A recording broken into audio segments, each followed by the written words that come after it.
In this next series of clips, we are going to explore how The Birth of a Nation posits an anti-tragic literary mode for its sympathetic characters. The characters of Ben Cameron and his family are going to be sympathetic, but they are not tragic because they do not either cause nor deserve the misfortunes that befall them during the course of the film. The first way that Griffith diffuses any possibility of casting his protagonists as either deserving or causing their own fate is in how slavery is portrayed prior to the Civil War. Now, in spite of historical evidence to the contrary, Griffith is going to show us an institution of slavery that actually appears to be a better condition to work in than perhaps the northern workers who work in the meatpacking industry in Upton Sinclair's The Jungle. As you watch these clips, pay close attention to the jovial expressions on the part of the slaves of the Cameron family, as well as the behavior of the Camerons to their slaves.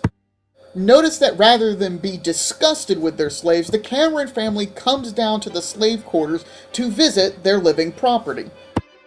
While they may behave in a slightly condescending manner to their slaves, the Cameron family does not appear to be in any way unhappy with the slaves that they have.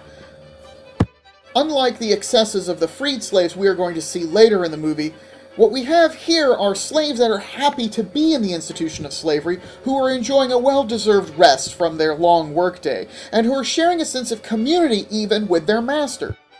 Notice that there is nothing hateful or immoral taking place in this scene, and notice that the Cameron family takes great pains to talk with and associate with their own slaves.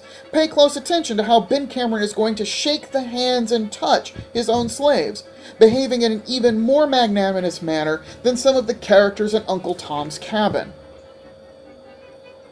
And it is this placard that's going to indicate where the real problem is going to come from. Not from the evil institution of slavery, but from the radicals in the North who are going to argue for abolition.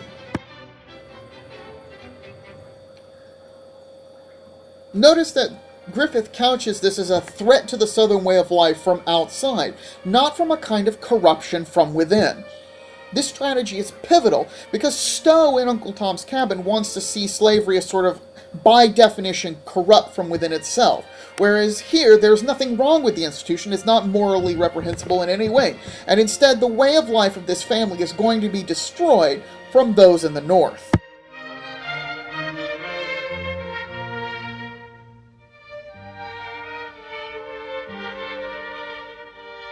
Now Griffith is going to show us the radical Stoneman on the North beginning to think about his policy of abolition. He's meeting with a fellow senator in this scene.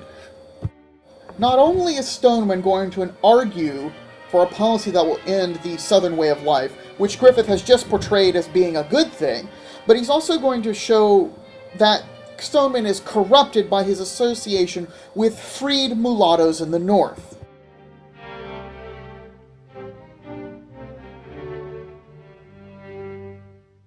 Pay close attention to Lydia Brown's behavior in this scene.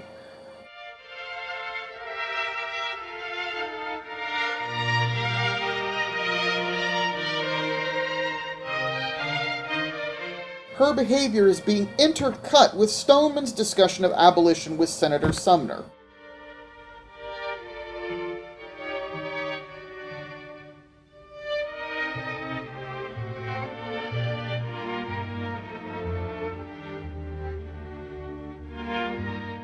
Note that Griffith doesn't say that Stoneman is ambitious. He says that the mulatto servant is ambitious.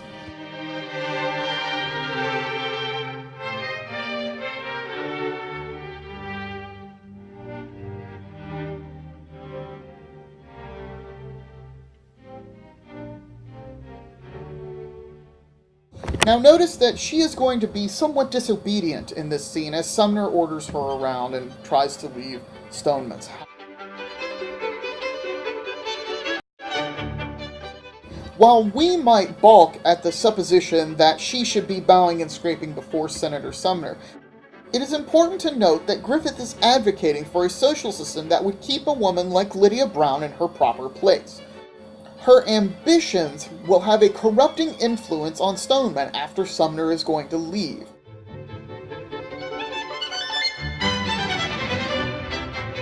As she moves to the door here, she is going to spit in the direction of Senator Sumner.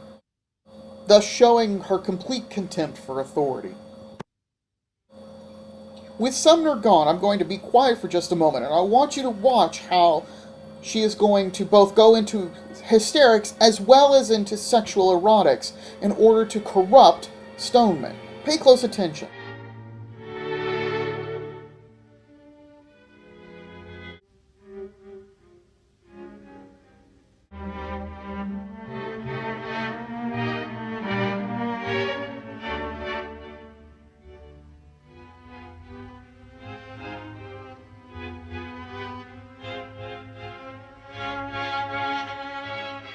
Griffith here is showing us that the mulatto woman's sexuality is overpowering the common sense of the radical Stoneman.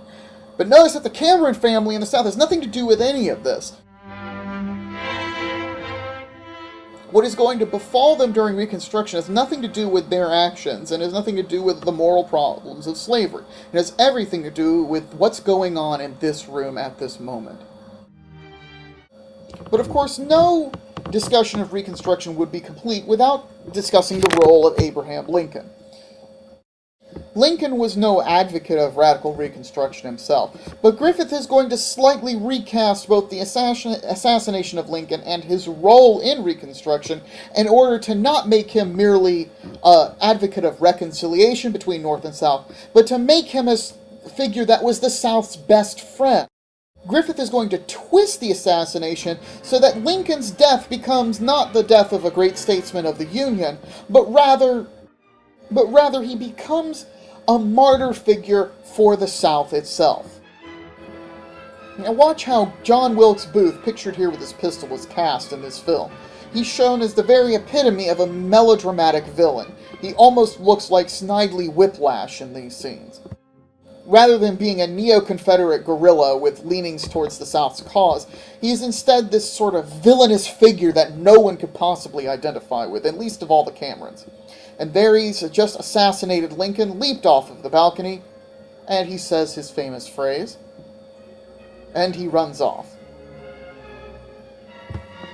Of course, the Northerners react with horror at the assassination of Lincoln, but I want you to contrast what you're seeing now with what we're going to see later on when the South receives the news of Lincoln's death.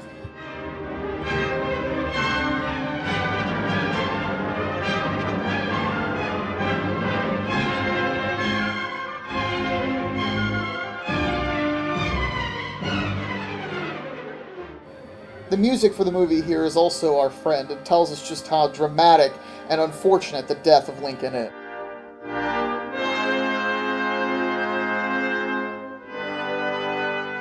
Of course, Stoneman is now going to be able to advance his agenda of radical Reconstruction with the death of Lincoln. He is not going to applaud the assassination of Lincoln, but the corrupting influence of Lydia Brown will be seen once again in the following frames.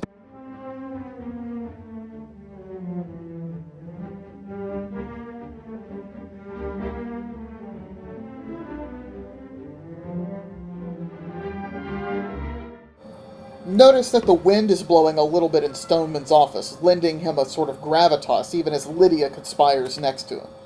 And there she tells him that he is now the greatest power in America, tempting him with both sexuality and political power. Now let's see how the Cameron family receives the news. While they are temporarily joyed because Ben Cameron has come home alive from the war, take a look at their reaction to the headline in the newspaper.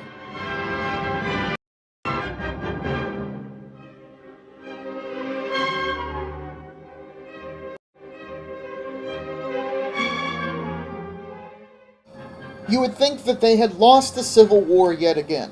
And notice that they call Lincoln their best friend. The unfortunate events surrounding Reconstruction are not their fault at all, and they are about to suffer unjustly, as Griffith is portraying this scene. They even can tell that their future looks bleak as they contemplate life without Lincoln. It is no accident that at the end of this scene we have the second part of the movie, and we get into an explicit discussion of Reconstruction as agonizing. Griffith uses the linear nature of film here to directly link the agony of Reconstruction with the assassination of Lincoln and the radical policies of Stoneman. As Reconstruction has been set up by Griffith, What is about to happen to the Cameron family is not their fault, nor is it caused by any of their actions. That makes it all the more unjust what they will suffer during Reconstruction.